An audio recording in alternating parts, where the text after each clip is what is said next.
Hello everyone, সবাইকে অনেক অনেক স্বাগত জানাই আমাদের রয়্যাল এডুকেয়ার ফ্যামিলিতে। আশা করি সবাই ভালো আছো। আমি তোমাদের সন্দীপ স্যার, ইতিহাস বিষয়ের আজকে ডাব্লিউবিটি এর প্রথম পেজটি আলোচনা করব। তাহলে দেখো, প্রথম প্রশ্ন কি বলেছে। এর সাথে সাথে তোমরা খাতা নিয়ে অবশ্যই বসবে এবং কিছু নতুন ডেটা আমি দেবো, সেগুলো অবশ্যই খাতায় নোট ডাউন করে নেবে। দেখো প্রশ্ন কি বলেছে, রেচেল কার্সন যুক্ত ছিলেন। দেখো প্রথমে জানতে হবে রেচেল কার্সন কিসের সাথে যুক্ত ছিল। ইতিহাস চর্চার সাথে যুক্ত আছে। কোন ইতিহাস? না, এটা পরিবেশের ইতিহাস চর্চার সাথে যুক্ত আছে। এবার প্রশ্ন হচ্ছে কি, কিভাবে জানবো। এর একটি পুস্তক আছে, তোমরা জানো ভালোভাবে। এর পুস্তকের নাম হচ্ছে কি সাইলেন্ট স্প্রিং। Silent spring. তাহলে যদি প্রশ্ন করে সাইলেন্ট স্প্রিং গ্রন্থটি কার লেখা, সরাসরি তোমরা উত্তর দিবে কি রেচেল কার্সন। সাইলেন্ট স্প্রিং মানে বুঝতে পারছো পরিবেশের ইতিহাস চর্চার সাথে যুক্ত হবেন। পরবর্তী প্রশ্ন কি বলেছে, বঙ্গদর্শন। দেখো বঙ্গদর্শন সাময়িক পত্রটি ছিল একটি সাপ্তাহিক, পাক্ষিক, মাসিক না বাৎসরিক পত্রিকা। তোমরা কি বলবে? মাসিক পত্রিকা। কি পত্রিকা এটা? মাসিক পত্রিকা। এটা বোঝা গেল। এবারে বঙ্গদর্শন থেকে আরো নতুন কিছু ডেটা তোমাদের জানতেই হয়। এটি কবে প্রকাশিত হয়েছিল? 1872 খ্রিস্টাব্দে। কত খ্রিস্টাব্দে? 1872 খ্রিস্টাব্দে। এটা কে প্রকাশিত করেছিলেন? বঙ্কিমচন্দ্র চট্টোপাধ্যায়। বঙ্কিমচন্দ্র চট্টোপাধ্যায়। অবশ্যই এগুলো নোট ডাউন করে রাখবে, তোমাদের এগুলো কাজে লাগবে পরীক্ষার হলেই। কলকাতা মেডিকেল কলেজ প্রথম অধ্যক্ষ কে ছিলেন? Doctor M J Bramley, doctor H Goodeve, doctor N Wallis, doctor J Grant. সরাসরি তোমরা উত্তর ভালোভাবে জানো, doctor M J Bramley. Kolkata medical college কবে প্রতিষ্ঠিত হয়েছিল? 1835 খ্রিস্টাব্দে।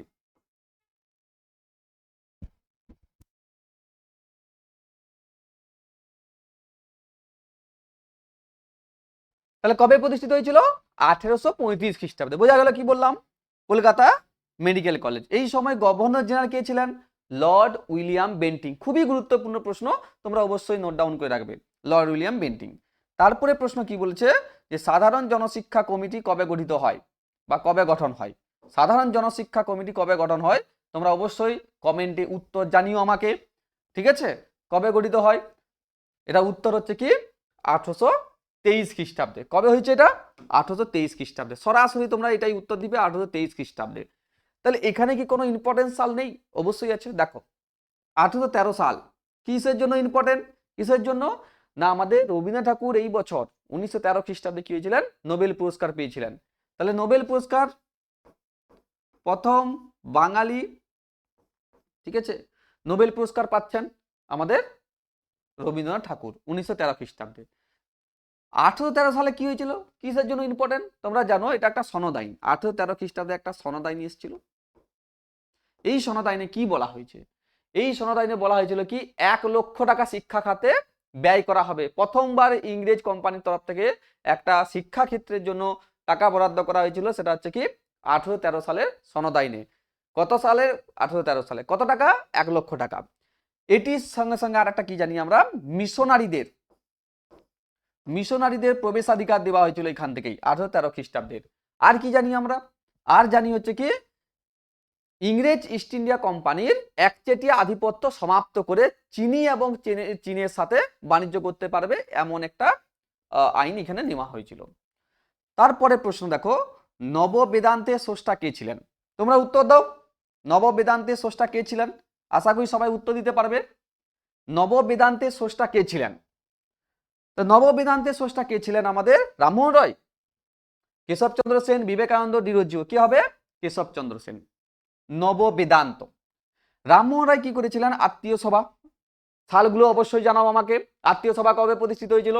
ব্রাহ্ম সভা, ব্রাহ্ম সমাজ ভালোভাবে জানো তোমরা। তাহলে রাজা রামমোহন রায়ের এই দু একটা জিনিস তোমাদের ভালোভাবে মনে রাখবে। আত্মীয় সভা 1815, ব্রাহ্ম সভা তোমরা জানো 1828, ব্রাহ্ম সমাজ 1830, কারণ ওইটারই ভাগ হচ্ছে। আর তারপরেই আমরা জানি দেবেন্দ্রনাথ ঠাকুর আসবেন। দেবেন্দ্রনাথ ঠাকুর এসে তারপরে কেশবচন্দ্র সেনকে কি করবেন? 1862 সালের দিকে নিয়োগ করবেন আচার্য হিসেবে। তারপরেই তাকে ব্রহ্মানন্দ উপাধিও দেওয়া হয়েছিল দেবেন্দ্রনাথ ঠাকুরের দ্বারাই। কার দ্বারাই? দেবেন্দ্রনাথ ঠাকুরের দ্বারাই কেশবচন্দ্রকে ব্রহ্মানন্দ উপাধি দেওয়া হয়েছিল। এবং কিছু মনোমালিন্যের ফলে কি হয়েছে? দুজনের মধ্যে মতভেদ হয় এবং মতভেদের ফলে ব্রাহ্মসভা বা ব্রাহ্ম সমাজ দুটো ভাগে বিভক্ত হয়ে গেছিল। একটার নাম দেওয়া হয়েছিল কি সাধারণ ব্রাহ্ম সমাজ, আর একটা ছিল ভারতীয় ব্রাহ্ম সমাজ। তারপরে আবার দেখবো ডিভিশন হবে, সেভাবেই নববেদান্তের স্রষ্টা আসবেন কেশবচন্দ্র সেন। আচ্ছা, বিবেকানন্দ কিসের জন্য বিখ্যাত? একটা পুস্তকের নাম বলো। বর্তমান ভারত। তোমাদের আসপেক্টে সবচেয়ে গুরুত্বপূর্ণ জিনিস হচ্ছে কি? বর্তমান ভারত। যদি প্রশ্ন করে বর্তমান ভারত কার লেখা, তাহলে তোমরা সহজেই বলতে পারবে যে এটা স্বামী বিবেকানন্দের লেখা। ডিরোজিও কি করেছেন? ডিরোজিও তোমরা জানো একাডেমিক অ্যাসোসিয়েশন প্রতিষ্ঠা করছে, একাডেমিক অ্যাসোসিয়েশন প্রতিষ্ঠা করছেন, ঠিক আছে? কবে প্রতিষ্ঠা করছেন? 1828 খ্রিস্টাব্দে, ঠিক আছে? 1828 খ্রিস্টাব্দে। এগুলো সব নোট ডাউন করে রাখবে। তারপরে প্রশ্ন কি বলছে দেখো, মীর নিসার আলী নেতৃত্ব দিয়েছিলেন। তাহলে কি বলা হলো? মীর নিসার আলী নেতৃত্ব দিয়েছিলেন কোন বিদ্রোহের? ভালোভাবে জানো তোমরা যে মীর নিসার আলীর যদি কথা বলছে, তাহলে সেটা কোন আন্দোলন হবে? ওয়াহাবি আন্দোলন। কোন আন্দোলন এটা? ওয়াহাবি, বাংলার ওয়াহাবি আন্দোলনের কথা বলা হচ্ছে এখানে, বাংলার ওয়াহাবি আন্দোলন। তোমরা আমাকে বলো যে ওয়াহাবি আন্দোলন কবে হয়েছিল? এই ছাড়া ফরাজি আন্দোলন হয়েছে, এটা কবে হয়েছে? ঠিক আছে, ফরাজি আন্দোলন 1820, অনেক বইতে 1818 আছে, সেটা তোমরা দেখে নিবে। সন্ন্যাসী ফকির বিদ্রোহ কবে হয়েছিল? সন্ন্যাসী ফকির বিদ্রোহ হয়েছিল কত সালে? 1763 সালে, 1763 সালে। নীল বিদ্রোহ কবে হবে? নীল বিদ্রোহ হবে 1859 সালে, 59 সালে নীল বিদ্রোহ। সফল একটা আন্দোলন যদি বলা হয় তাহলে সেটা নীল বিদ্রোহ হতে পারে, ঠিক আছে? বাংলার ওয়াহাবি আন্দোলন কবে হচ্ছে? ওয়াহাবি আন্দোলন শুরুটা বলা হচ্ছে কি 1820, কিন্তু আমরা 1830 সালকে, 30 বা 31 সালকে আমরা দেখবো, ঠিক আছে? 1831 সালকে আমরা, ওই যেহেতু বারাসাত বিদ্রোহের সাথে যুক্ত আছে, তাহলে সেটাই আমরা দেখবো, ঠিক আছে? 1830-31 সালে। তাহলে এই যে মীর নিসার আলী, মীর নিসার আলী, এটা তো প্রকৃত নাম, আর ডাক নাম কি ছিল? তিতুমির। যদি বলা হয় মীর নিসার আলীকে আর কি নামে পরিচিতি আমরা? তিতুমির নামে, তিতুমির। আশা করি তোমরা এগুলো বুঝতে পারছো। সবাই কিন্তু এগুলো নোট ডাউন করে রাখবে, আর ভালো লাগলে অবশ্যই লাইক শেয়ার করে দিবে এগুলো, ঠিক আছে? তোমাদের বন্ধুদের মধ্যে এগুলো দিয়ে দিবে, যাতে তারাও একটু উপকৃত হতে পারে। আর আমাদের সাথে জড়িত থাকো, সমস্ত কিছুর ডেটা আমরা দিয়ে দিব, ঠিক আছে? তাহলে আমরা কতটা দেখলাম? মীর নিসার আলী দেখলাম। তারপরে প্রশ্ন দেখো, নীল আইন কবে পাস হয়? দেখো নীল বিদ্রোহ দিয়েছিল, নীল আইন দিয়েছে। নীল আইন কবে পাস হয়? 1862, 64, 66, 68। নীল আইন কবে পাস হবে? নীল আইন পাস হবে কবে? 1862 খ্রিস্টাব্দে। ক্লিয়ার হয়েছে কি বললাম? তারপরে দেখো, তারপরে প্রশ্ন কি বলেছে? 1857 খ্রিস্টাব্দে বিদ্রোহে ভারতের প্রথম স্বাধীনতা যুদ্ধ। খুবই গুরুত্বপূর্ণ প্রশ্ন। ভারতের প্রথম স্বাধীনতা যুদ্ধ কে বলেছেন? রমেশচন্দ্র মজুমদার বলেছেন, সুরেন্দ্রনাথ সেন বলেছেন, দাদাভাই নরজি বলেছেন, বিনায়ক দামোদর সাভারকর বলেছে। সবাই জানো, আমরা সবাই জানি যে 1857 সালের বিদ্রোহকে প্রথম স্বাধীনতা যুদ্ধ কে বলেছেন? Vinayak Damodar Savarkar. The first Indian war of independence, পুস্তকের নাম কি? The first India war of independence, ঠিক আছে? সুরেন্দ্রনাথ সেনের পুস্তকের নাম কি? সুরেন্দ্রনাথ সেনের পুস্তকের নাম হচ্ছে 1857। এইটাই পুস্তকের নাম। এটাই ইংলিশে লিখলে 1857 লেখা থাকবে, অথবা সাল লেখা থাকবে 1857, সুরেন্দ্রনাথ সেন। রমেশচন্দ্র মজুমদারের পুস্তকের নাম কি? The sepoy mutiny in the revolt of 1857। কি বলবে? The sepoy mutiny in the revolt of 1857। এখানে তিনি কি বলেছিলেন কথাটা? এখানে তিনি বলেছিলেন যে ক্ষয়িষ্ণু সমাজতন্ত্রের বা সামন্ততন্ত্রের, ক্ষয়িষ্ণু সামন্ততন্ত্রের মৃত্যুকালীন আর্তনাদ, মানে যে মরার সময় একটা শেষ চেষ্টা সামন্ত বা জমিদাররা করতে চাইছিলেন, এটা কে বলেছিলেন? রমেশচন্দ্র মজুমদার বলেছেন the sepoy mutiny in the revolt of 1857 গ্রন্থে। ক্লিয়ার হয়েছে সবাইকে? তারপর দেখো বঙ্গভাষা প্রকাশিকা, কি বলা হচ্ছে এটা? বঙ্গভাষা প্রকাশিকা, এটার সম্পাদক কে ছিলেন? তাই তো? হ্যাঁ, সভাপতি কে ছিলেন, সম্পাদক নয়, সরি। কে বলেছেন? সভাপতি কে ছিলেন? তোমরা সবাই জানো সভাপতি কে ছিলেন, তাই না? সভাপতি কে ছিলেন? গৌরীশঙ্কর ভট্টাচার্য। কে ছিলেন? বঙ্গভাষা প্রকাশিকা সভা, প্রথম তো এটা জানতে হবে এটা কবে প্রতিষ্ঠিত হয়েছে? 1836 সালে। সভাপতি কে ছিলেন? গৌরীশঙ্কর ভট্টাচার্য। কথা বোঝা গেল? এরা সবাই কিন্তু এর সাথে জড়িত আছে, কিন্তু সভাপতি জিজ্ঞেস করেছে, এটা সভাপতি জিজ্ঞেস করেছে। এছাড়াও আমরা জানি কালীনাথ রায়চৌধুরী আছে, আমাদের প্রসন্ন কুমার ঠাকুর আছেন, পেরিমোহন বসু আছে, এরা সবাই মোটামুটি এখানে যুক্ত আছে, ঠিক আছে? কালী প্রসন্ন সিংহটাও ভালোভাবে মনে রাখবে, কালী প্রসন্ন সিংহ, ঠিক আছে? এখানে কালী প্রসন্ন সিংহটাও ভালোভাবে মনে রাখবে, ঠিক আছে, কালীপ্রসন্ন সিংহ। ক্লিয়ার হয়েছে? তারপরে আধুনিক ভারতের প্রথম ব্যঙ্গচিত্র হয়েছিল, প্রথম ব্যঙ্গচিত্র হয়েছিল, এটা জিজ্ঞেস করা হয়েছে। কি বলা হয়েছে? কোন পত্রিকায় প্রথম ব্যঙ্গচিত্র আঁকা হয়? কোন পত্রিকায় প্রথম ব্যঙ্গচিত্র আঁকা হয়? আমাকে উত্তর দাও তোমরা সবাই, যে প্রথম ব্যঙ্গচিত্র আঁকা হয় কোন পত্রিকায়? সবাই উত্তর দাও আমাকে, কোন পত্রিকায়? না, অমৃত বাজার। কি বলবে তোমরা? সরাসরি কোথায় যাবে উত্তরে? অমৃত বাজার। এবারে প্রশ্ন তো অমৃত বাজার হয়ে গেল, কিন্তু আমি আর একটা প্রশ্ন করছি যে অমৃত বাজার পত্রিকাটি কার ছিল, সম্পাদক কে ছিলেন? এর উত্তর কি হবে? শিশির কুমার ঘোষ। কি হবে? শিশির কুমার ঘোষ। ঠিক আছে। সোমপ্রকাশ পত্রিকা তোমরা জানো, দ্বারকানাথ বিদ্যাভূষণ, 1858 সাল। বামাবোধিনী উমেশচন্দ্র দত্ত, বামাবোধিনী। হিন্দু প্যাট্রিয়ট হচ্ছে আমাদের, উত্তর দিবে তোমরা সবাই, হিন্দু প্যাট্রিয়ট, এটা আমি আর বলে দিচ্ছি না, হিন্দু প্যাট্রিয়ট পত্রিকা। তোমরা কি বলবে? সোমপ্রকাশকে দ্বারকানাথ বিদ্যাভূষণ, বামাবোধিনী হচ্ছে উমেশচন্দ্র দত্ত, অমৃত বাজার শিশির কুমার ঘোষ, আর হিন্দু প্যাট্রিয়ট আমাকে কমেন্টে জানিও যে এর সম্পাদক কে ছিলেন। ক্লিয়ার হয়েছে? তারপরে তারপরে আমরা যদি দেখি, ভারতে হাফটন প্রিন্টিং পদ্ধতি প্রবর্তন করেন। খুবই গুরুত্বপূর্ণ প্রশ্ন। ভারতে হাফটন প্রিন্টিং পদ্ধতি কে প্রবর্তন করেন? সবাই জানো এটার উত্তর। কি উত্তর হবে? না, আমাদের হাফটন কে করেছিলেন? উমেশচন্দ্র, সরি, উপেন্দ্র কিশোর রায়চৌধুরী। উমেশচন্দ্র নয়, উপেন্দ্র কিশোর রায়চৌধুরী। এরই পুত্র হচ্ছে কে? সুকুমার রায়।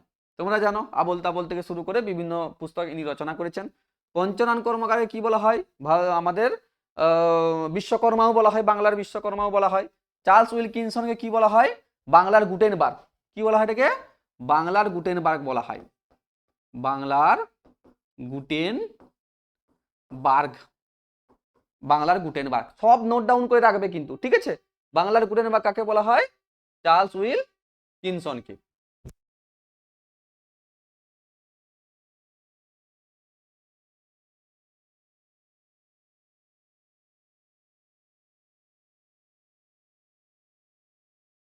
তারপরে প্রশ্ন, Indian association for the cultivation of science এর যে বিজ্ঞানী নোবেল পুরস্কার পেয়েছিলেন, জগদীশ চন্দ্র বসু, সিভি রমন, প্রফুল্লচন্দ্র রায় আর Satyendranath Basu.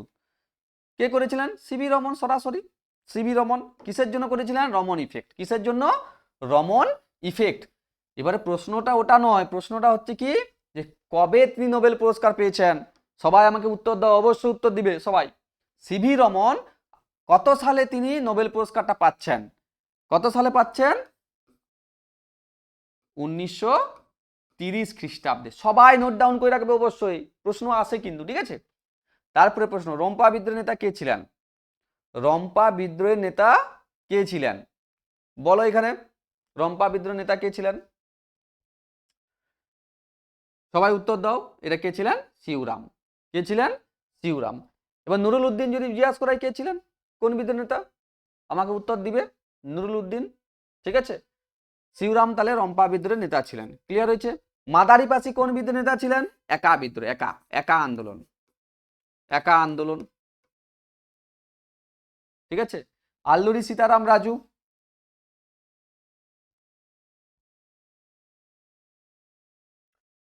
Sorry sorry sorry, এখানে শিউরামটা নয়, রম্পা বিদ্রোহের নেতা ছিলেন আমাদের আল্লুরি সীতারাম রাজু, সরি সরি, ঠিক আছে? এটা কে ছিলেন? আল্লুরি সীতারাম রাজু। কে ছিলেন এখানে? রম্পা বিদ্রোহের নেতা কে ছিলেন? আল্লুরি সীতারাম রাজু ছিলেন। ক্লিয়ার হয়েছে? বোঝা গেল? রম্পা বিদ্রোহের নেতা। তারপরে মাদ্রাজ লেবার ইউনিয়ন গঠন করেন। মাদ্রাজ লেবার ইউনিয়ন গঠন করেন, কে গঠন করেছিলেন? এটা হচ্ছে বিপি ওয়াদিয়া। কে গঠন করেছিলেন? বিপি ওয়াদিয়া। খুবই গুরুত্বপূর্ণ প্রশ্ন, মাদ্রাজ লেবার ইউনিয়ন কে গঠন করেছিলেন?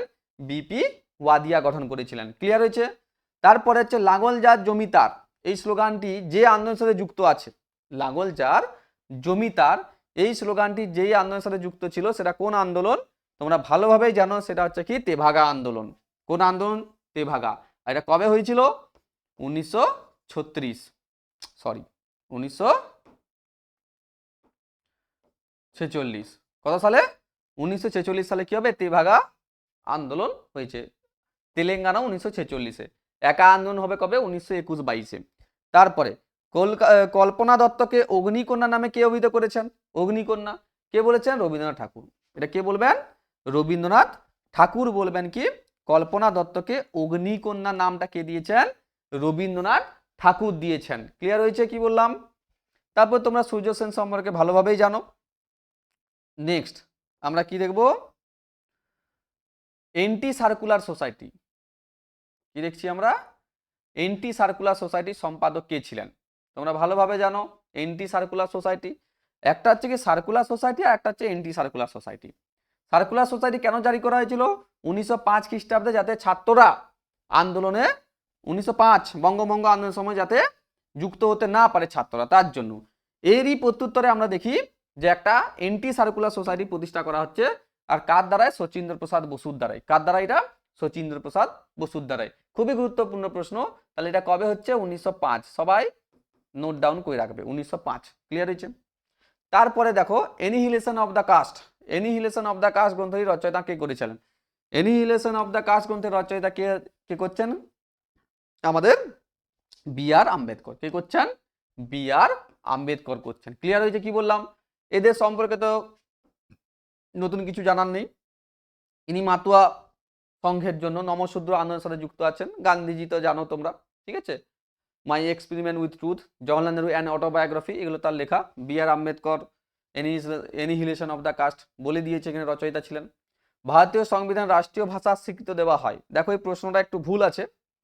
এই প্রশ্নটা কি ভুল আছে আমরা একটু যদি দেখি ভুলটা কি আছে, তোমরা যদি রেকটিফাই করতে পারো তাহলে বলো।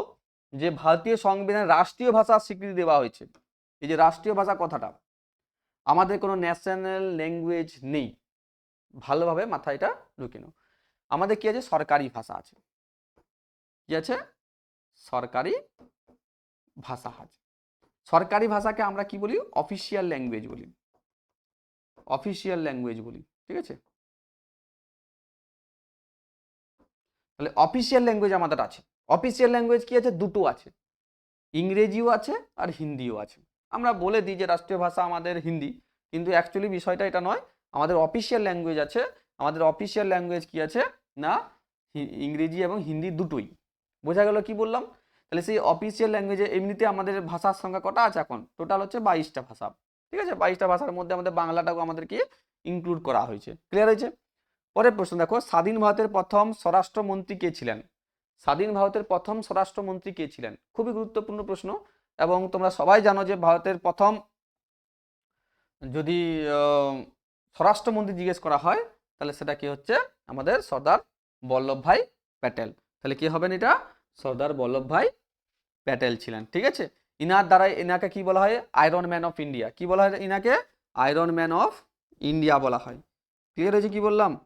আয়রন ম্যান অফ ইন্ডিয়া বলা হয়, ঠিক আছে? আয়রন ম্যান, ঠিক আছে? ভারতের লৌহ মানব বলা হয়। ক্লিয়ার হয়েছে কি বললাম? সবাই কিন্তু অবশ্যই এগুলো নোট ডাউন করে রাখবে। মাউন্ট ব্যাটেন স্বাধীন ভারতের প্রথম বা স্বাধীন ভারতের শেষ গভর্নর জেনারেল ছিলেন ইনি, ঠিক আছে? আর স্বাধীনতার পরে ভারতের প্রথম ভারতীয় গভর্নর জেনারেল ছিলেন কে? চক্রবর্তী রাজা গোপালাচার্য। ভারতীয়, ইনি হচ্ছেন ভারতীয়, ঠিক আছে? আর ইনি তো জানোই বিদেশি ব্যক্তি। তাহলে দেখো এই 20টি প্রশ্ন আমরা আলোচনা করলাম। 20টি প্রশ্ন তোমরা অবশ্যই ভালোভাবে নোট ডাউন করবে এবং বন্ধুদের মধ্যে এগুলোকে ডিস্ট্রিবিউট করে দিবে, যাতে তারা এই ডেটাগুলোকে সংগ্রহ করতে পারে, ঠিক আছে? তোমাদের এই বন্ধু একটু ভালো রেজাল্ট করবে তোমরা, ঠিক আছে? দেখো পরের প্রশ্ন, দেখো কি বলেছে। বঙ্গদর্শন পত্রিকা, বঙ্গদর্শন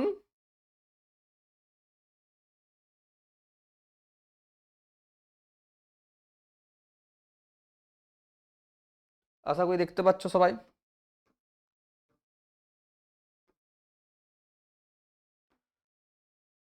বঙ্গদর্শন পত্রিকার সম্পাদক কে ছিলেন? একটু আগেই আমরা বললাম কি, দেখো এই প্রশ্নটা করেছে।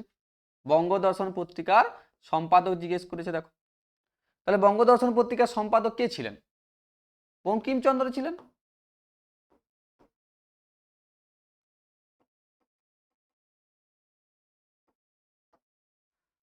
কে ছিলেন? বঙ্কিমচন্দ্র চট্টোপাধ্যায়। কে ছিলেন? বঙ্কিমচন্দ্র চট্টোপাধ্যায়। বোঝা গেল? তারপরে প্রশ্ন দেখো, কে হিন্দু সংস্কার উপেক্ষা করে মেডিকেল কলেজে সব সব মানে তোমরা জানো মৃতদেহ ব্যবচ্ছেদ করেছিলেন। হিন্দু সংস্কার কথার অর্থ হচ্ছে কি, মৃতদেহকে বা মৃত্যুর পরে তাকে কাটাছেড়া করা আমাদের হিন্দু শাস্ত্রের মতে উপেক্ষিত ছিল, মানে এটা করা যেত না। এটা কে কাজটা করেছেন তাহলে? এটা করেছেন কি আমাদের ডক্টর মধুসূদন গুপ্ত। ঠিক আছে, ডক্টর মধুসূদন গুপ্ত এই কাজটা করেছেন। হিন্দু সংস্কার উপেক্ষা করে মেডিকেল কলেজে সব ব্যবচ্ছেদ করেছিলেন প্রথম তিনি। তারপরে দেখো, কবে ইউএন রয় অ্যান্ড সন্স নামক ছাপাখানি প্রস্তুত হয়? দেখো এটা হচ্ছে দুটো সাল আছে, একটা হচ্ছে 1885 সাল আর একটা হচ্ছে কি 1895 সাল। এটা কি হচ্ছে, এটা প্রস্তুত হয়েছিল কিন্তু নামটা হয়নি ইউএন রায়। তাহলে তোমাদের উত্তর সবসময় কি লিখবে? 1895 সাল।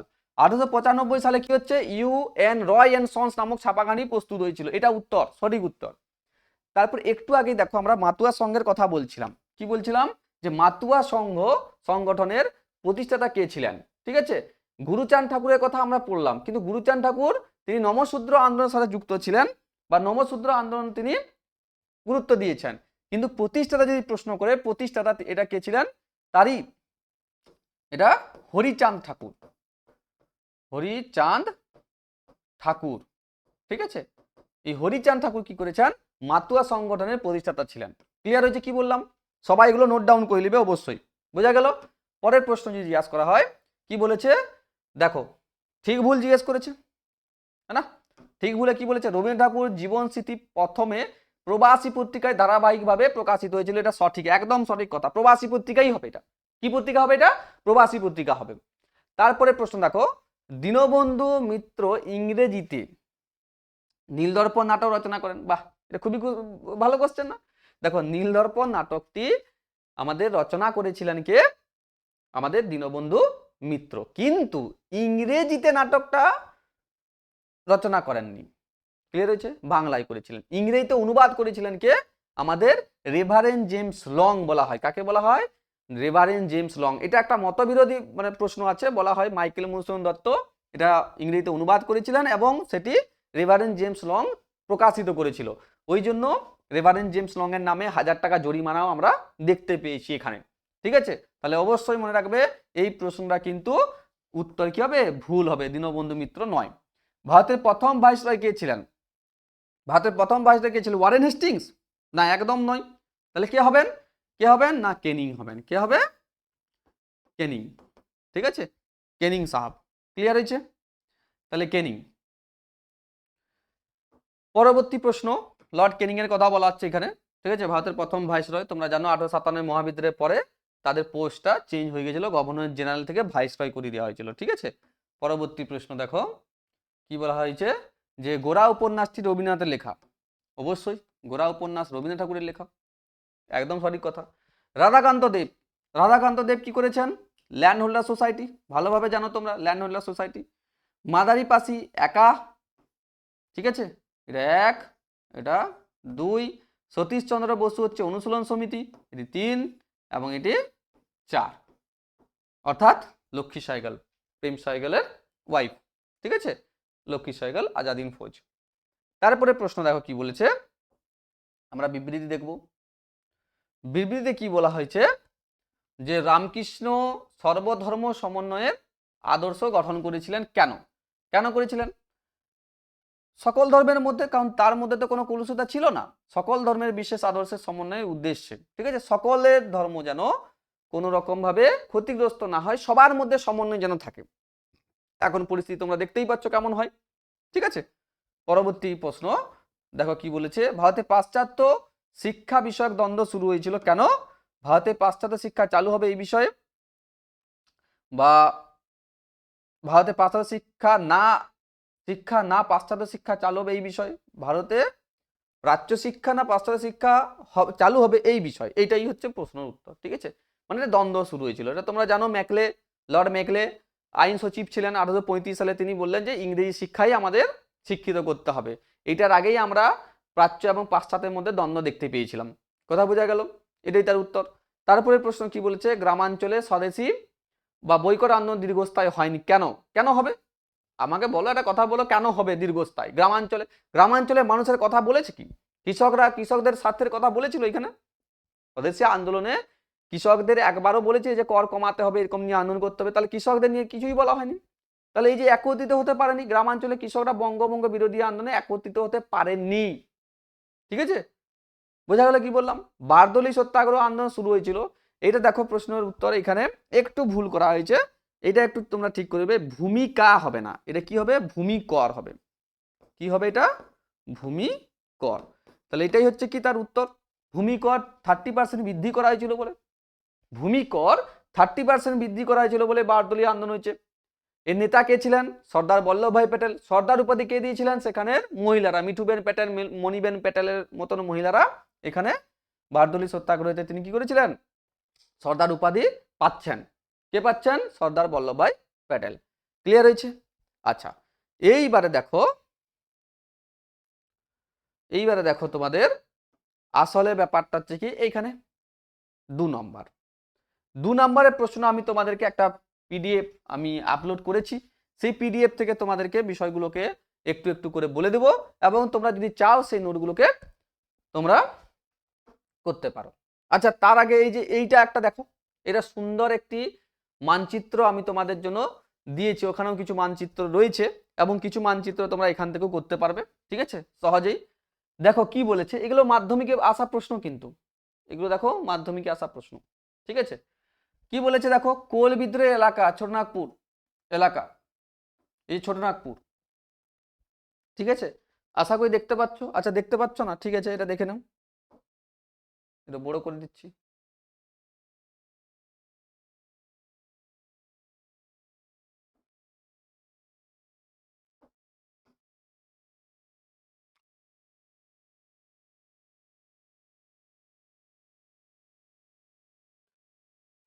আশা করি দেখতে পাচ্ছ তোমরা। আর একটু ছোট করে দিই, পিপিটিটা এইভাবেই সাজানো হয়েছে। আচ্ছা, এখন আশা করি দেখতে পাচ্ছ সবাই, আশা করি দেখতে পাচ্ছ। ঠিক আছে, দেখো কোল বিদ্রোহ এলাকা ছোটনাগপুর, এই যে দেখো এখানে 1 নাম্বার দেওয়া হয়েছে, 1 নাম্বার। ঠিক আছে, 1 নাম্বার দেওয়া হয়েছে। সেই 1 নাম্বারটা দেখো এখানে কোথায় আছে, এই দেখতে পাচ্ছ এখানে। তাহলে এই যে 1 নাম্বারটা, ঠিক আছে, কালারটা চেঞ্জ করে নিই একটু।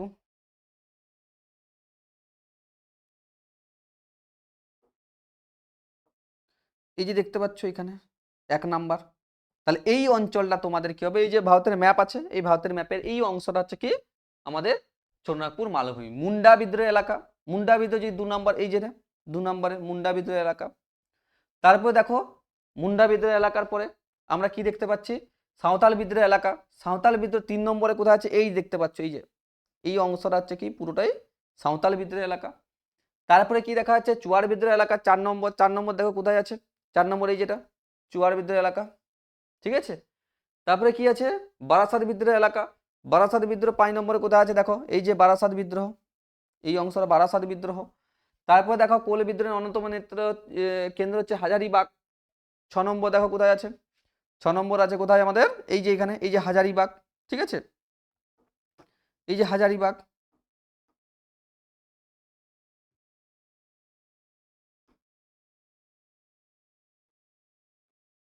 এই যে হাজারিবাগ। ঠিক আছে, এই যে লাল অংশ দেখতে পাচ্ছ, হাজারিবাগ। তারপরে মুন্ডা বিদ্রোহের স্থান হচ্ছে রাঁচি। 7 নম্বর দেখো কোথায় আছে, 7 নম্বর এই যে রাঁচিটাও এখানেই আছে অবস্থিত। ঠিক আছে, রাঁচিটাও এখানেই অবস্থিত আছে। তারপরে দেখো কি বলেছে, সাঁওতাল বিদ্রোহের সূচনাস্থল ভাগলপুর। 8 নম্বর দেখো কোথায় আছে, এই যেটা ভাগলপুরে আছে। তারপরে সন্ন্যাসী ফকির বিদ্রোহের অন্যতম স্থান হচ্ছে মুর্শিদাবাদ। 9 নম্বর এই যে মুর্শিদাবাদ আছে এখানে। তারপরে হচ্ছে কি, এটা বহুত ইম্পর্টেন্ট, নদিয়া জেলা চৌগাছা গ্রাম, এই যে 10 নম্বর দেখো এখানে আছে, এই যে 10 নম্বর চৌগাছা গ্রাম। তারপরে 11 নম্বর নীল বিদ্রোহের স্থান হচ্ছে যশোহর। যশোহর হয়ে গেছে, এটা যশোহর হবে 11 নম্বর, এই যেটা 11 নম্বর। ঠিক আছে,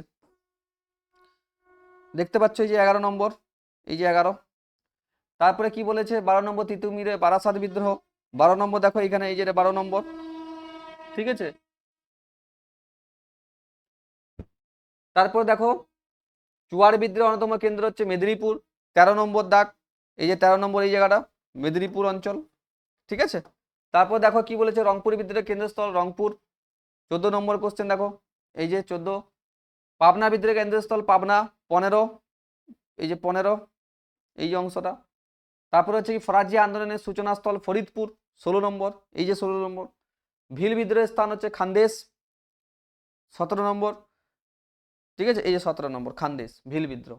এইটা বহুত ইম্পর্টেন্ট, ভিল বিদ্রোহ দেখো কোথায় আছে, তোমাদের বইতে কিছু কিছু ডেটা জিজ্ঞেস করেছে, যেমন জিজ্ঞেস করেছে কি এই কোশ্চেন পেপারে মিরাট কোথায় আছে, তোমরা দেখবে এই যে এই অঞ্চলটা, এই যে এখান থেকে এই উপরটাই করে এইটা হচ্ছে কি মিরাট, মনে থাকবে কি বললাম, মিরাট।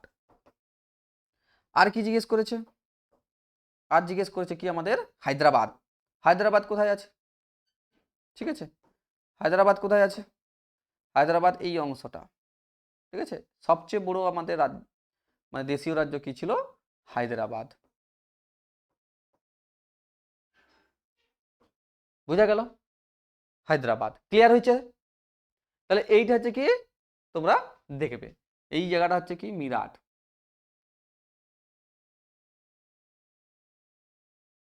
এই জায়গাটা হচ্ছে কি মিরাট, ক্লিয়ার। তাহলে এই অঞ্চলগুলো তোমরা দেখে যাবে, বোঝা গেল কি বললাম। আচ্ছা, এবারে আমরা 2 নম্বরে দেখব, এই যে 2 নম্বরে আমি সুন্দরভাবে সাজিয়ে নিয়ে এসেছি, তোমরা 2 নম্বরে গুলো খাতায় নোট ডাউন করে নিতে পারো, নোট ডাউন করে নিতে পারো, ঠিক আছে।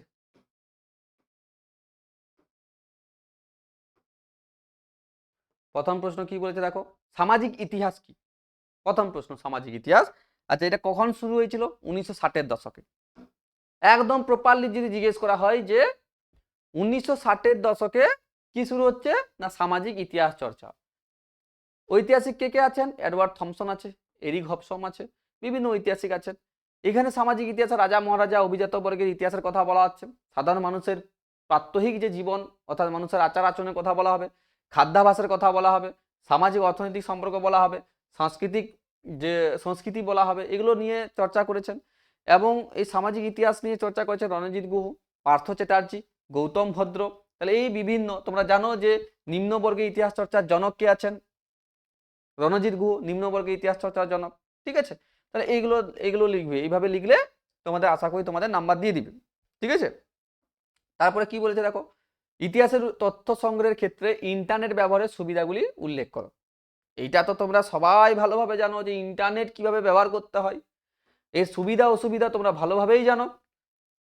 যদি ইউজ করতে, এই যে এখন তোমরা যে পড়ছো, এখন ইন্টারনেট ব্যবহার করেই পড়ছো, তাই না। এই যে ইউটিউবের চ্যানেলটা দেখতে পাচ্ছ, ইউটিউবে দেখছো যে কোশ্চেনগুলো কেমন ভাবে আলোচনা হচ্ছে, কি ব্যাপার, এটা কিসের মাধ্যমে হচ্ছে, আমাদের ইন্টারনেটের মাধ্যমেই হচ্ছে। কিন্তু আমাদের জিজ্ঞেস করেছে সুবিধা নয়, কি জিজ্ঞেস করেছে, অসুবিধাগুলো লেখো। আশা করি তোমরা বুঝতে পারছো বিষয়গুলোকে। যদি কোনোরূপ অসুবিধা হয়ে থাকে তোমরা নিচে কমেন্টে অবশ্যই আমাকে জানাবে। ইন্টারনেটের অসুবিধাগুলো কি আছে, তথ্য ছবি সংগ্রহের ক্ষেত্রে ইন্টারনেটের ব্যবহারের সকল মানে সব সময় যা কিছু বলা হয়, সকল বিষয়ে তথ্য চিত্রিত পাওয়া যায় না, ঠিক আছে। সকল বিষয়ে চিত্রিত বা চিত্র এখানে পাওয়া যাবে না। প্রশিক্ষণের অভাবে আর্থিক কারণে অনেক ইন্টারনেটে ব্যবহার করতে পারে না।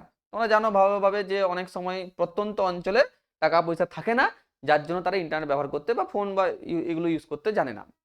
কিছু নকল ও প্রতারণামূলক তথ্য ভান্ডার থাকে যা ব্যবহার করে ইতিহাস লেখা উচিত নয়, ক্লিয়ার হয়েছে। এবং এমন কিছু সাইট আছে যেগুলোকে ব্যবহার করলে তোমাদের ইতিহাস বিকৃতি হতে পারে, এরকম কোনো সাইটগুলোকে ব্যবহার করা উচিত নয়। এগুলোকে ভালোভাবে জেনে শুনে তারপরে অথেন্টিক যে সাইটগুলো আছে সেই সাইটগুলো থেকে ডেটা কালেকশন করতে হয়।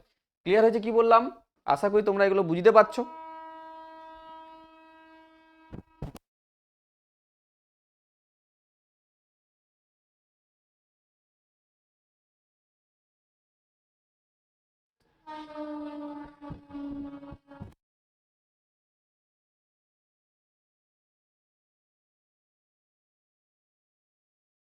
তারপরে দেখো কি বলেছে, চুঁয়ে পড়া নীতি। চুঁয়ে পড়া, চুঁয়ে মানে ডাউনওয়ার্ড ফিল্টারেশন থিওরি, মানে এইভাবে এইভাবে এইভাবে এইভাবে করে কি হচ্ছে, একটার পরে একটা চুঁয়ে পড়বে। মানে তোমার এখানে যদি শিক্ষা দেওয়া হয় তাহলে এইভাবে এইভাবে করে কি হবে, নিচু স্তরে এটা সেই শিক্ষাটা পৌঁছে যাবে। মানে উপরে মধ্যবিত্ত শিক্ষিত সমাজকে তারা শিক্ষা দেবে, আর সেটাই হচ্ছে নিচুতলা মানুষের দিকে এইভাবে চুঁয়ে চুঁয়ে চুঁয়ে চুঁয়ে পড়বে। এটাকে কি বলা হয়? চুঁয়ে পড়া নীতি। এটা প্রবক্তা কে ছিলেন? লর্ড মেকলে ছিলেন। ওই যে আইন সচিব বললাম, আইন সচিব কে ছিলেন? লর্ড মেকলে, যাকে আমরা নিয়ম কানুন বানাতে বলেছিলাম যে কিভাবে আমরা শিক্ষা দিব ভারতীয়দেরকে, প্রাচ্য না পাশ্চাত্য শিক্ষা। তো তিনি বলেছেন ইংরেজি শিক্ষা দিতে হবে। আর কাদেরকে দিতে হবে? না উচ্চ শিক্ষা মানুষদেরকে, মধ্যবিত্তদের মধ্যে, হ্যাঁ না, জমিদার উচ্চ বা মধ্যবিত্তদের মধ্যে দিতে হবে, যারা ইংরেজি শিক্ষার মাধ্যমে প্রচার করবে এবং ক্রমশ সাধারণ দেশবাসীর মধ্যে ছড়িয়ে পড়বে। ম্যাকলের এই নীতিকে আমরা কি বলবো? চুঁয়ে পড়া নীতি। ক্লিয়ার হয়েছে? কি বললাম? খুবই গুরুত্বপূর্ণ প্রশ্ন এবং খুবই সহজ।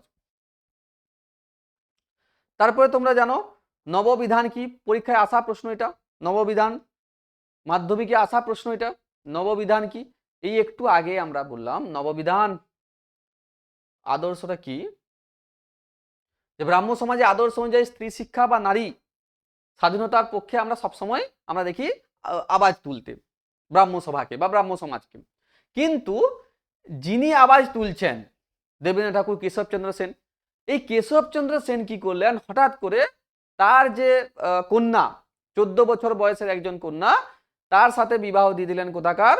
না কুচবিহারের নাবালক হিন্দু রাজপুত্র নৃপেন্দ্র নারায়ণের সাথে। এই সুনীতি দেবী কন্যা হচ্ছে সুনীতি দেবী, তার বিবাহ দিচ্ছেন কার সাথে? না হিন্দু রাজপুত্র নৃপেন্দ্র নারায়ণের সাথে তিনি বিবাহ দিয়ে দিচ্ছেন। তাহলে এটা নিয়ে যখন মানে কথা হচ্ছে যে আমরা বাল্য বিবাহ দেব না, আর সেই মুহূর্তে আমরা দেখছি কেশবচন্দ্র সেন তারই নিজের কন্যাকে বিবাহ দিয়ে দিচ্ছেন কিসে? কার সাথে? না নাবালক হিন্দু রাজপুত্রের সাথে। তো এটা বিবাদিত জিনিস। এই বিবাদের ফলে কি হলো? না শিবনাথ শাস্ত্রী এবং আনন্দমোহন বসু, দ্বারকানাথ গঙ্গোপাধ্যায় প্রমুখরা কি করবেন? প্রমুখরা কি করবেন? না এখান থেকে সরে দাঁড়াবেন, মানে এই সভা থেকে কি করবেন? এই সভা থেকে সরে দাঁড়াবেন, যে না আপনি যেটা করছেন সেটা ভুল করছেন, এটা আমাদের আদর্শ নয়। সেই আদর্শ যখন নয় তখন কি হবে? এটার মধ্যে ভাঙন দেখা দিবে, ফেটে পড়েন, এবং তারাও 1878 খ্রিস্টাব্দের 15ই মে সাধারণ ব্রাহ্ম সমাজ গঠন করেন। 1880 খ্রিস্টাব্দের সর্বধর্ম সমন্বয়ের আদর্শে কেশবচন্দ্র নববিধান ঘোষণা করেন। ক্লিয়ার হয়েছে? কি বললাম? নববিধান তাহলে কবে ঘোষণা হচ্ছে? 1880 সালে। ক্লিয়ার হয়েছে? নেক্সট প্রশ্ন, আশা করি তোমরা এই জিনিসটা বুঝতে পারছো। তাহলে নেক্সট প্রশ্ন কি বলেছে দেখো। নেক্সট প্রশ্ন বলেছে কি? চুয়ার বিদ্রোহ। কি বলেছে এটা? চুয়ার বিদ্রোহ। তাহলে চুয়ার বিদ্রোহ কবে হচ্ছে? চুয়ার বিদ্রোহ দুটো পর্যায় ছিল, একটা 1767 থেকে, আর একটা হচ্ছে 1798 থেকে। দেখো চুয়ার বিদ্রোহ, চুয়ার কাদের বলা হয়? প্রত্যন্ত যে জঙ্গলমহল বাসীদেরকে আমরা কি বলতাম? মেদিনীপুর, ঝাড়গ্রাম এগুলোর বাসিন্দাকে আমরা কি বলতাম? আদিবাসী সম্প্রদায়কে বলতাম হচ্ছে কি চুয়ার। তাহলে এই চুয়ার বিদ্রোহের গুরুত্ব কি বলেছে? বিদ্রোহের জমিদারের সঙ্গে সরকারের আপোষ, ব্রিটিশ সরকার সেনাবাহিনীর সাহায্যে চুয়ার বিদ্রোহ দমন করতে না পেরে বিদ্রোহী জমিদারদের সঙ্গে আপোষ করেছিল। জঙ্গলমহল জেলা গঠন কিভাবে হচ্ছে? ব্রিটিশ সরকার চুয়ার বিদ্রোহে প্রভাবিত এলাকাগুলিকে নিয়ে, দেখো জিজ্ঞেস করবে কোন বিদ্রোহের ফলে জঙ্গলমহল গঠন হয়েছিল? চুয়ার বিদ্রোহের ফলে। 1805 খ্রিস্টাব্দে 18 নম্বর রেগুলেশন জারি করে জঙ্গলমহল জেলা, আমরা কি বলি? ঝাড়গ্রামের জেলা মানে জঙ্গলমহলের জেলা, জঙ্গলমহলবাসী আমরা। তাহলে সেই জঙ্গলমহল জেলা গঠন করা হচ্ছে। বাঁকুড়াকে, এই যে বাঁকুড়াকে জঙ্গলমহল জেলার সদর দপ্তর করা হয়েছিল। এটা প্রশ্ন করবে যে জঙ্গলমহলের সদর দপ্তর কোথায় ছিল? বাঁকুড়া জেলায় ছিল।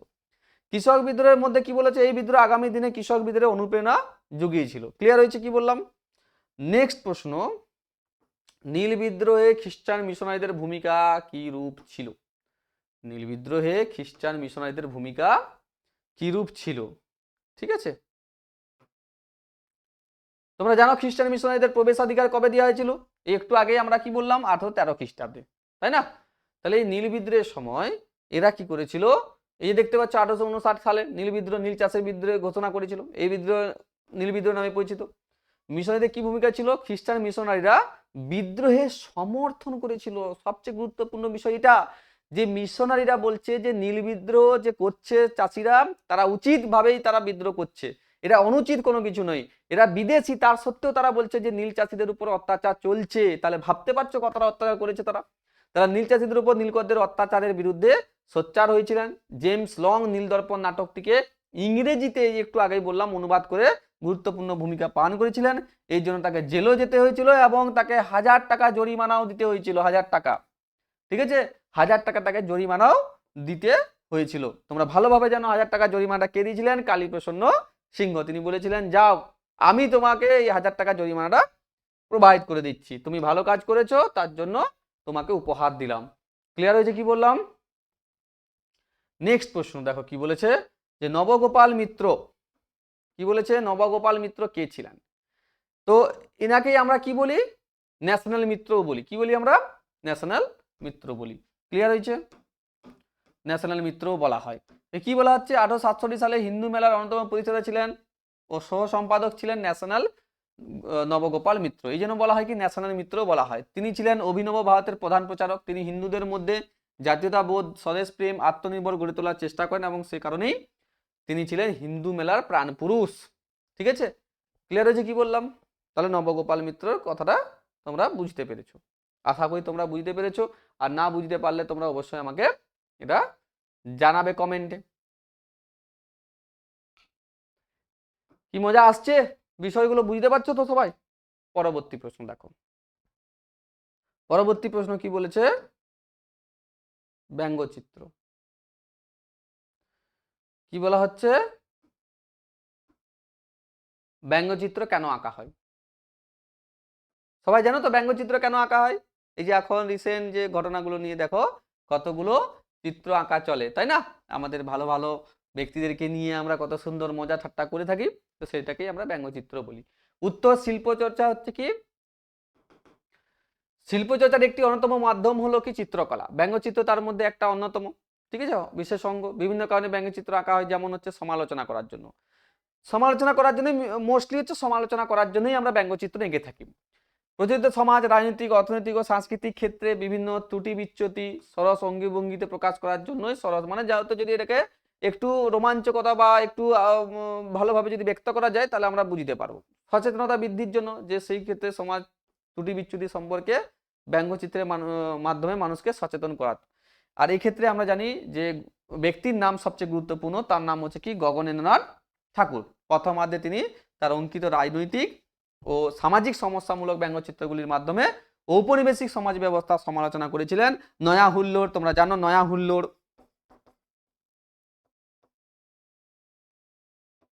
বিরূপ বজ্র, তাহলে এইগুলো হচ্ছে কি আমরা দেখেছি, ইনারই হচ্ছে কি আমরা কতগুলো ব্যঙ্গচিত্রের নাম। ঠিক আছে? বোঝা গেল কি বললাম? পরবর্তী প্রশ্ন কি বলেছে, বাংলার লাইনোটাইপ প্রবর্তনের গুরুত্ব কি? লাইনোটাইপ জানো তোমরা, কে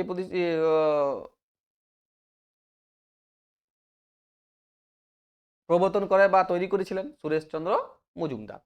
কে করেছিলেন এটা? সুরেশচন্দ্র মজুমদার। ক্লিয়ার হয়েছে?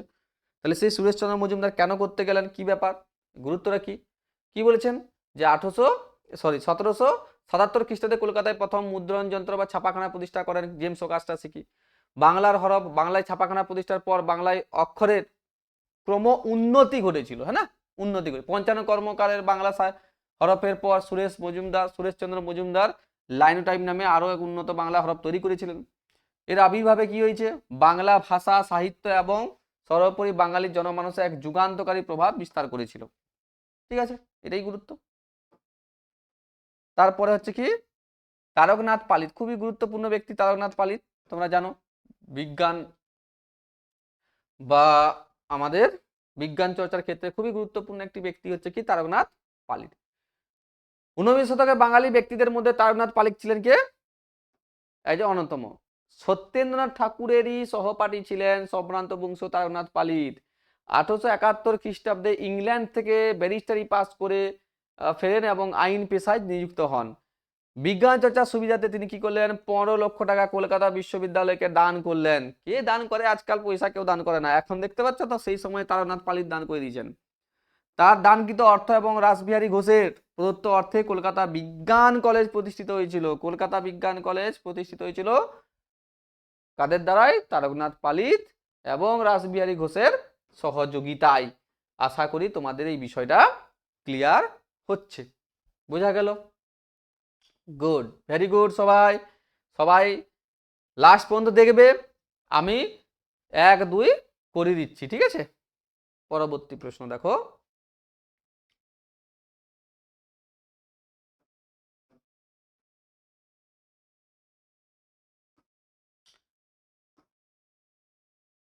আরো এমনিতেও তারকনাথ পালিত আর কি বলেছে, অক্লান্ত প্রচেষ্টায় 1906 খ্রিস্টাব্দে 11ই মার্চ জাতীয় শিক্ষা পরিষদ এবং 25শে জুলাই প্রতিষ্ঠিত বেঙ্গল টেকনিক্যাল ইনস্টিটিউট বা পিটিআই প্রতিষ্ঠিত হয়েছে তারকনাথ পালিতের দ্বারাই। ওয়ার্কার্স অ্যান্ড পিজন পার্টি কেন প্রতিষ্ঠিত হয়েছিল? ওয়ার্কার্স অ্যান্ড পিজন পার্টি কেন প্রতিষ্ঠিত হয়েছিল তার সপক্ষে উত্তর দাও। সবাই আমার সাথে সাথে উত্তর দিবে। কি উত্তর দেবে? না, ওয়ার্কার্স অ্যান্ড পিজন পার্টি শোষিত নিপীড়িত শ্রমজীবী মানুষকে শোষণ মুক্তির দিশা দেখায় এবং শ্রেণী সংগ্রামের প্রেরণা যোগায়। ভারতীয় বামপন্থীরা 1927 খ্রিস্টাব্দে শ্রমজীবীদের শোষণ মুক্তির উদ্দেশ্যে ওয়ার্কার্স অ্যান্ড পিজন পার্টি গঠন করেছিলেন, যদিও বা সালটা তোমরা 1928 লিখবে।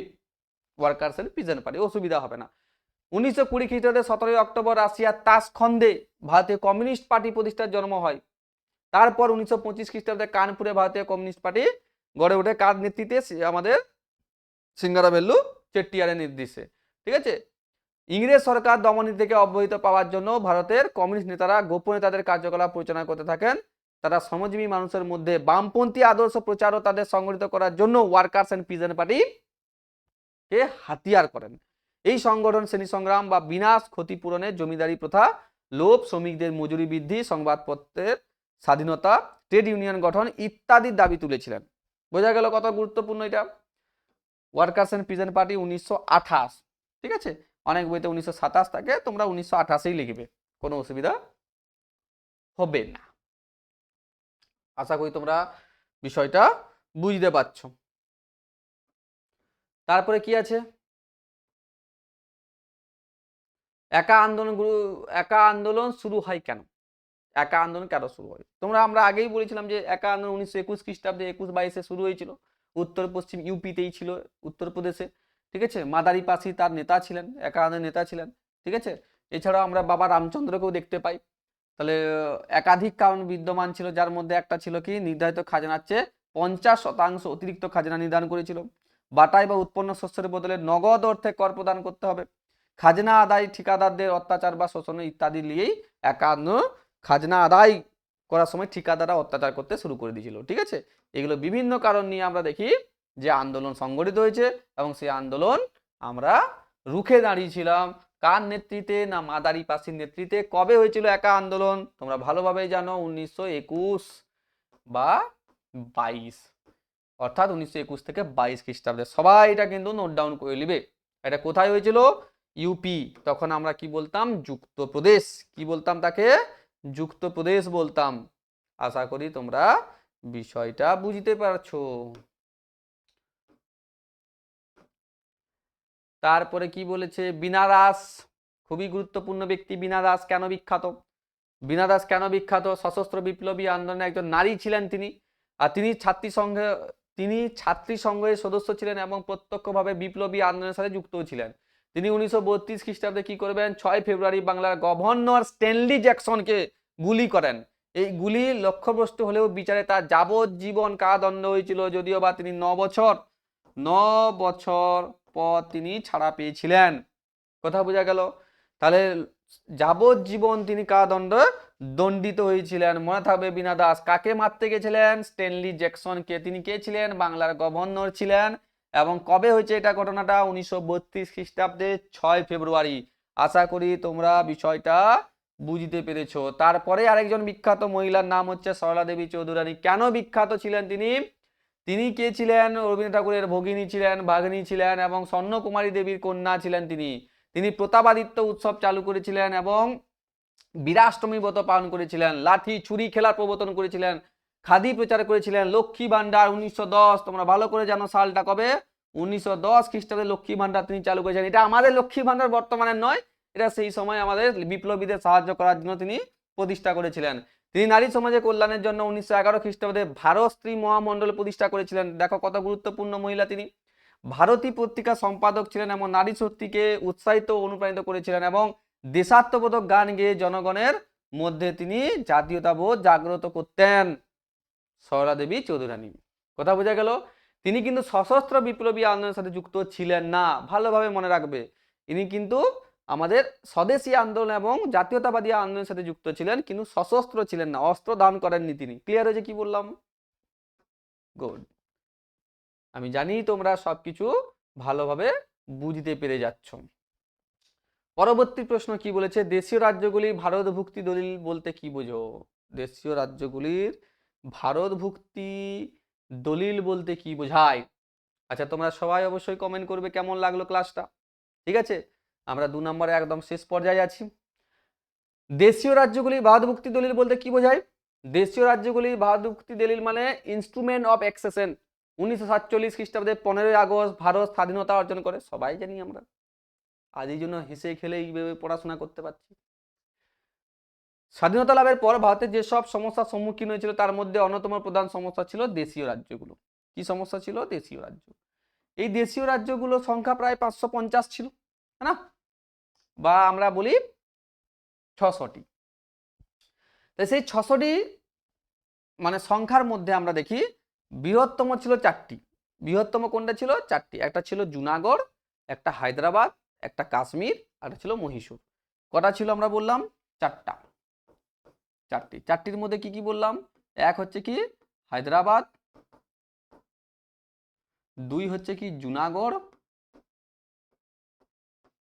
3 হচ্ছে কি মহীশূর, 4 হচ্ছে কি কাশ্মীর। এই 4টা ছিল কি আমাদের সবচেয়ে বড় দেশীয় রাজ্য। ঠিক আছে, ইউনিয়নের সঙ্গে যুক্ত করার জন্য ভারতভুক্তি দলিল বা ইনস্ট্রুমেন্ট অ্যাক্সেশন নামক শর্তযুক্ত একটি চুক্তিপত্র তৈরি করেন সর্দার বল্লভভাই প্যাটেল ও ভিপি মেনন। খুবই গুরুত্বপূর্ণ নাম। রাজ্যগুলি ভাতা ও অন্যান্য সুযোগ সুবিধা লাভের বিনিময়ে ভারতভুক্তি দলিলে স্বাক্ষর করেন। দেশীয় রাজ্যগুলি অন্তর্ভুক্ত হওয়ার পর ভারত একটি বিশাল এবং শক্তিশালী রাষ্ট্রে পরিণত হয়। তোমরা এখন জানো ফোর্থ লার্জেস্ট বা ক্ষমতাবান আমাদের ভারত।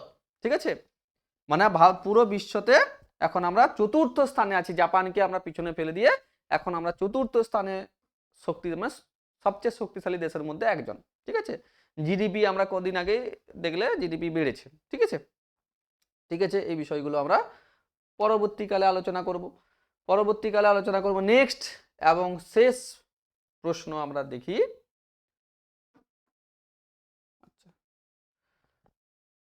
শেষ প্রশ্ন দেখো কি বলেছে, কোন পরিস্থিতিতে, যেমন তোমাদের একটা পরিস্থিতি আসছে, কোন পরিস্থিতিতে তোমরা পরীক্ষা দিতে যাবে সেই রকম কোশ্চেনটা দিয়েছে যে কোন বা কি পরিস্থিতিতে কাশ্মীর রাজা হরি সিং ভারতভুক্তি দলিলে স্বাক্ষর করেছিলেন। তোমরা জানো যে এই হরি সিং কাশ্মীরের রাজা ছিলেন।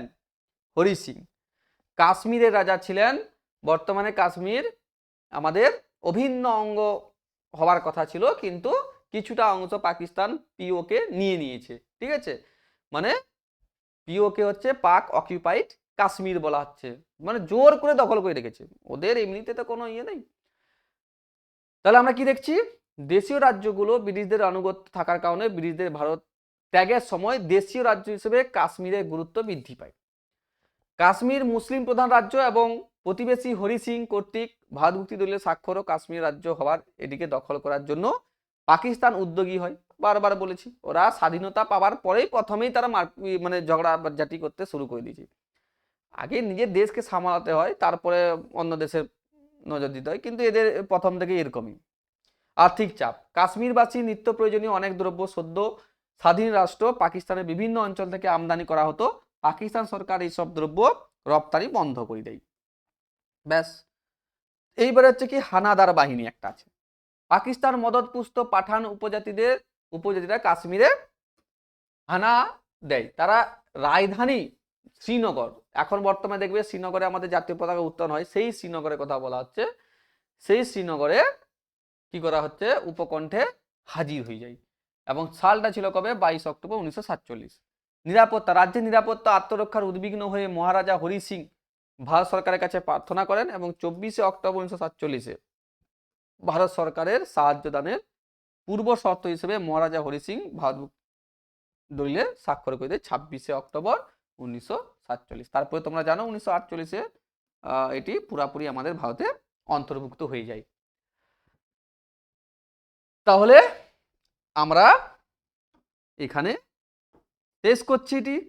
ঠিক আছে, তোমাদের যদি বড় প্রশ্নগুলোরও দরকার পড়ে আমাকে অবশ্যই তোমরা জানাবে। ঠিক আছে, অবশ্যই আমরা ওটার বিষয়ে কাজ করব। তোমরা যদি 4 আর 8-8-এরও প্রয়োজন হয় তাহলে আমাকে জানাবে অবশ্যই। আমরা আজকে এখানে ক্লাসটা সমাপ্ত করলাম। তোমরা সবাই ভালো থেকো, পরীক্ষা ভালোভাবে দাও এবং বিষয়গুলিকে খুঁটে খুঁটে একদম বইয়ের ভিতর থেকে পড়ে করে সেগুলোকে তোমরা করে দিয়ে যাবে। আশা করি তোমরা সবাই ভালো রেজাল্ট করবে।